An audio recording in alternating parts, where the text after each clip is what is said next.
অনেক দিন পর আজকে আমি ছাদে এলাম গাছগুলো দেখাতে।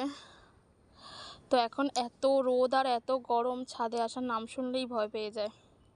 তো এদিকে কিন্তু ভীষণ সুন্দর আছে ভিয়েতনাম মালটা, বেশ বড় বড় কটা ফল হয়েছে, তবে জানি না কতগুলো থাকবে কতগুলো থাকবে না, কারণ যতদূর শুনলাম গুরুদেবের গাছেরও সব মালটা ঝরে যাচ্ছে। কিছুটা আছে, যেমন এই ফলটা কিন্তু ঝরে যাবে, বোঝাই যাচ্ছে দেখে, ফোকাস নেয় না। গুরুদেব বলতে আমি কিন্তু দাদাকে বললাম, তো দাদা হচ্ছে গাছের গুরুদেব। তো দাদার গাছে অনেক মালটা ঝরে গেছে, তো আমাদের গাছে আপাতত কিছু আছে, কতগুলো শেষ পর্যন্ত থাকবে এখনো পর্যন্ত কিন্তু জানি না। যাই হোক, বেশ ভালোই আছে, দেখা যাক কি হয়। একটা যদি হয় তাও সার্থক জীবনটা, যদি একটাও হয়। এই যে মালটা গাছের এই খবর এখন।